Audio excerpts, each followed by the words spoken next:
Makasih Yang Mulia. Sebelum menanyakan, saya ingin mengklarifikasi ucapan Saudara Lutfi Yazid. Bisa dikontra dengan pertanyaan, mungkin dikantarkan Yang Mulia. dari angle yang lain. Ya. Kata-kata yang mengatakan, andai kata saya Gibran, saya akan minta kepada dia, adalah kata-kata yang tidak logis. Andai kata saya Gibran, saya akan bersikap seperti ini, itu baru logis. Jadi yang saya ucapkan adalah, andai kata saya Gibran, saya memilih saya tidak akan maju, karena saya tahu bahwa putusan ini problematik. Pertanyaan yang mendasar adalah kepada saudara ahli, adalah satu perdebatan yang tak berujung di dalam filsafat hukum ketika kita mencari keadilan dan kepastian hukum. Kita tahu al-adalah adalah substansi daripada hukum itu sendiri. Tapi ketika kita berbicara dalam konteks penyelenggaraan negara, kita tidak mungkin mencari sesuatu yang tak berujung, tapi kita harus mengambil sebuah keputusan. Bahwa betul putusan 90 itu problematik kalau dilihat dari filsafat hukum, etik, dan lain-lain. Tapi dari segi kepastian hukum, putusan 90 itu jelas sekali. Pertanyaan saya kepada saudara adalah, ketika saudara menginginkan mahkamah ini lebih substansi membahas sesuatu sampai kepada keadilan yang hakiki, pertanyaannya sampai kapan kita akan menyelesaikan persoalan ini. Kita tahu dalam filsafat hukum persoalan keadilan dan kepastian hukum itu sesuatu yang sulit dipertemukan, tapi ketika kita dihadapkan kepada kasus yang konkret, menurut saudara, apakah kita harus berdebat tentang keadilan yang tak berujung, atau kita harus mengakhirinya dengan sebuah kepastian hukum? Demikian pertanyaan saya. Yang Mulia. Ya, satu pertanyaan Pak Pari. Ya, terima kasih Yang Mulia. Pak Aan ya, Pak Prof. Tadi berbicara tentang dasar kewenangan Mahkamah Konstitusi untuk mengadili. Tadi sudah disempitkan untuk ada berapa frasa di sini belum tidak dapat atau tidak ingin gitu ya melaksanakan proses-proses yang barangkali seperti yang telah dikonstatir oleh saudara ahli tadi, sehingga dengan demikian mahkamah dipaksa untuk barangkali mengambil alih persoalan-persoalan seperti itu. Tadi menarik yang disampaikan oleh saudara ahli sepanjang menyangkut dengan bagaimana mengalirkan atau mengimplementir ketentuan pasal 22E, pemilu dilaksanakan dengan cara langsung, umum, bebas, rahasia, jujur, dan adil. Pasal 6, pasal 22E ketentuan ayat 6 mengatakan hal-hal yang berkaitan dengan pemilu diatur lebih lanjut dengan undang-undang. Yang ingin saya tanyakan kepada saudara ahli adalah dasar untuk membangun tafsir yang dikemukakan tadi. Tadi juga sudah disampaikan penyelesaian perselisihan umum tentang hasil pemilihan umum, ya, tentang hasil ya. Tentang hasil itu sebenarnya bukan bahasa, bukan norma undang-undang, tapi norma konstitusi. Sebagaimana yang kita jumpai dalam ketentuan pasal 24C ayat 1 tentang hasil. Perdebatan akademik maupun politik juga menunjukkan tentang hasil pada saat itu. Jadi ingin saya tanyakan kepada saudara ahli adalah bangunan argumentasi yang dikemukakan pada hari ini itu didasarkan pada tafsir apa? Apakah original intent ataukah tafsir futuristik yang ingin dibangun untuk dikembangkan dalam persidangan ini? Mohon penjelasan. Terima kasih. Baik, dari Bawaslu. Yang Mulia, untuk ahli pertanyaannya, ada gium pemilu adalah predictable in process, unpredictable in result. Semua penyelenggara akan terkait dengan kepastian waktu dan proses yang akan dilakukan. Dengan keterangan ahli tadi, bagaimana kemudian menerapkan proses kepastian hukum ini dalam keadilan.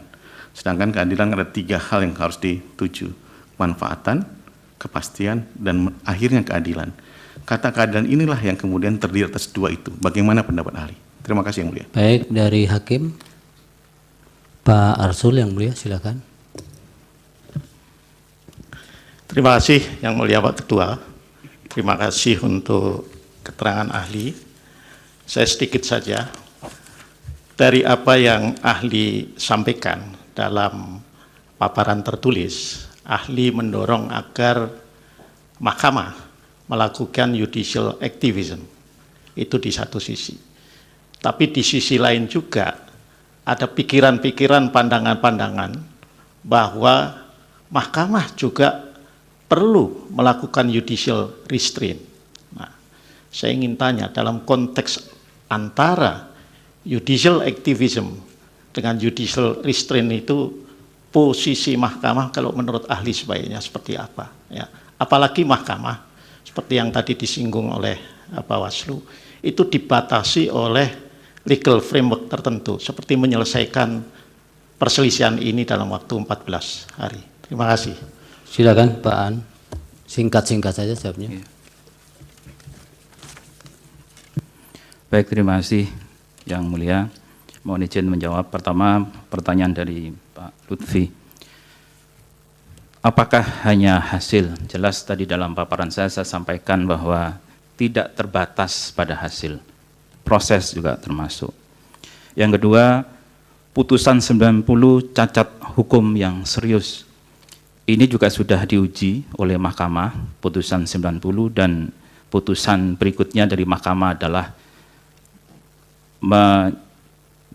mempertimbangkan atau menimbang sebagai ratio decidendi masalah usia adalah open legal policy. Tentunya di situ Mahkamah secara halus sudah mengoreksinya. Kemudian yang berikutnya, Hakim MK terkait dengan keyakinan hakim apakah tidak kemudian menjadi hal yang penting. Tadi juga sudah saya sampaikan bahwa MK itu memutus berdasarkan Undang-Undang Dasar dan keyakinan hakim, sehingga tidak terlalu terikat oleh ketentuan undang-undang. Kemudian pertanyaan dari termohon, ini sangat panjang, termohon tentunya perlu riset soal semua bunyi dari ketentuan, tapi berpijak pada pandangan saya yang pertama bahwa mahkamah itu beyond undang-undang. Mahkamah itu bisa langsung menguji, memeriksa berdasarkan undang-undang dasar. Tidak terlalu banyak pasal-pasal dalam undang-undang yang harus dipijak oleh mahkamah, kecuali sesuai sumpahnya adalah undang-undang dasar. Kalau kita lihat pasal 6A undang-undang dasar, pasal 6A undang-undang dasar sudah jelas bahwasannya presiden dan wakil presiden yang memperoleh suara lebih dari 50% dan seterusnya. Ini memang menyebut angka, tidak mungkin tidak menyebut angka, karena adalah suatu pemilihan dan vote satu suara dihargai oleh negara. Tapi persoalannya adalah mahkamah harus memastikan suara yang diberikan ini harus sesuai dengan 22E Undang-Undang Dasar. Harus sesuai dengan azas-azas pemilu, sehingga membaca 6A tidak terlepas dari 22E. Boleh angka sebagai suatu perlombaan, suatu kontestasi untuk memperoleh sebanyak-banyaknya, tapi angka sebanyak-banyaknya itu harus diperoleh dari prinsip-prinsip yang mengalir dari pasal 22E ayat 1 Undang-Undang Dasar 45. Yang kedua, dari pihak terkait. Bagaimana menempatkan keadilan dan kepastian hukum ini? Mohon izin mahkamah kalau diperkenankan, mungkin slide tadi yang belum sempat saya baca, tapi sepertinya ada di situ jawabannya. Kalau boleh ditampilkan. Iya, bisa sambil dinarasikan. Baik. Silakan. Yang judulnya dalam slide ini terkait dengan unwilling dan unable. Memang kepastian hukum itu menjadi sangat penting, apalagi dalam sebuah kontestasi. Azas yang berlaku di sini adalah ubi ius incertum, ibi ius nullum. Tidak ada kepastian hukum, maka tidak ada hukum. Dan memang benar, semuanya harus ada akhirnya. Litis finiri oportet. Disinilah peran Mahkamah Konstitusi untuk menciptakan kepastian hukum itu dan untuk mengakhiri perkara-perkara atau masalah-masalah yang berkembang. Saya yakin banyak sekali pengaduan-pengaduan ke Bawaslu yang masih belum selesai atau belum sempurna diselesaikan oleh Bawaslu. Tugas siapa? Perkara harus selesai. Mahkamahlah tempat terakhir untuk menyelesaikannya. Kemudian dalam masalah ini tentunya mahkamah harus berpegang bahwasannya tidak ada lagi proses hukum yang dapat ditempuh untuk menilai kebenaran dan keadilan. Maka apakah hal semacam itu tidak dapat dibenarkan dan diterima, Mahkamah akan memberikan atau menjustifikasi pelanggaran yang sangat serius dan mencederai konstitusi dan demokrasi. Inilah titik akhirnya yang harus mengakhiri semua perkara yang ada di tangan mahkamah. Yang lebih lanjut dari Pak Faris bahwa dasar wewenang yang ditanyakan. Mohon slide berikutnya. Di sini saya menulis soal judicial activism. Ini bukan perkara baru. Kita sudah sangat memahami bagaimana Mahkamah Konstitusi Republik Indonesia meletakkan judicial activism mulai 2008 terkait dengan election. Yang ingin saya sampaikan adalah hal-hal yang sebenarnya kosong, vakum di dalam undang-undang dan peraturan perundang-undangan diisi oleh Mahkamah Konstitusi. Mahkamah melakukan tafsir, yaitu apa di sini? Menurut saya adalah living constitution. Mahkamah tidak terbatas pada kata-kata yang ada dalam undang-undang, tapi berdasarkan undang-undang dasar, Mahkamah melakukan living constitution. Coba kita kembali kepada sejarah lahirnya Mahkamah ini. Dalam kasus Marbury versus Madison, dalam Supreme Court Amerika. Ya, itu sudah pengetahuan umum yang, baik, yang dari mulia. Bawaslu dijawab. Baik. Yang berikutnya soal kepastian waktu, keadilan, bagaimana menempatkannya. Terkait ini ya Mahkamah, semuanya ada constraint waktu. Mahkamah pun dibatasi 14 hari. Tapi dalam waktu 14 hari itulah keadilan harus ditemukan. Ya. Tidak kemudian kita berargumentasi waktunya kurang sehingga keadilan diabaikan. Sehingga constraint waktu yang diberikan pada Bawaslu dalam penyelesaian, misalnya dalam waktu sebelum 10 hari sejak pemungutan suara sudah harus ada putusan Bawaslu. Kalau tidak akan berguna putusan Bawaslu. Bawaslu tidak bisa memerintahkan PSU misalnya. Ada suatu TPS, bukan di pemakaman tapi di pemukiman. Ternyata pemilihnya adalah orang yang sudah meninggal. Oleh Bawaslu dinyatakan bahwa betul ini ada pelanggaran. Tapi ketika diputus Bawaslu lebih dari 10 hari saat pemungutan, tidak bisa dieksekusi. Seharusnya kan PSU. Nah, ini memang keadilan yang harus diletakkan dalam kepastian hukum. Makanya dalam Undang-Undang Dasar disebutkan bahwa kepastian hukum yang adil.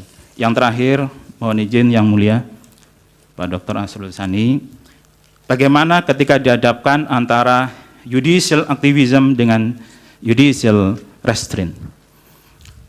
Bagaimana posisi Mahkamah Konstitusi? Mahkamah dalam beberapa putusannya memang kadang-kadang mengambil posisi judicial activism, tapi kadang-kadang Mahkamah mengambil posisi judicial restraint. Saya pernah meneliti soal rasio desiden di Mahkamah ini, tapi dari sisi benang merahnya saya melihat Mahkamah Konstitusi berani melakukan judicial activism ketika terjadi tanda kutip kedaulatan hukum. Ada sesuatu yang sangat mendesak di bidang hukum yang Mahkamah harus hadir. Misalnya, ada condition intolerable, kondisi yang tidak bisa ditolerir, sehingga kalau Mahkamah tidak memutus, maka penyelenggaraan suatu election akan mengalami pertentangan dengan pasal 22E. Itu yang diambil Mahkamah di kasus Jawa Timur 2008. Atau juga Mahkamah melihat bahwasannya telah terjadi pelanggaran persyaratan. Ada seorang WNA kemudian mencalonkan diri sebagai kepala daerah. Kalau Mahkamah tidak hadir, hanya mengandalkan bahwa prosesnya sudah selesai, seharusnya Bawaslu dan KPU menyelesaikan di tingkat bawah, tetapi tidak jalan, Mahkamah hadir untuk memutus bahwa diskualifikasi. Tidak mungkin kepala daerah itu warga negara asing. Tidak mungkin kepala daerah itu belum waktu 5 tahun setelah dipidana, kemudian menjadi kepala daerah. Tidak mungkin kepala daerah ketika hukumnya masih lama, mantan terpidana. Ini Mahkamah hadir dalam posisi-posisi yang intolerable. Ya, Pak An, sudah cukup. Terima kasih yang ya. Baik, terima kasih Pak An keterangannya dari ahli, nanti mudah-mudahan bisa menjadi pertimbangan Mahkamah di dalam mengambil keputusan.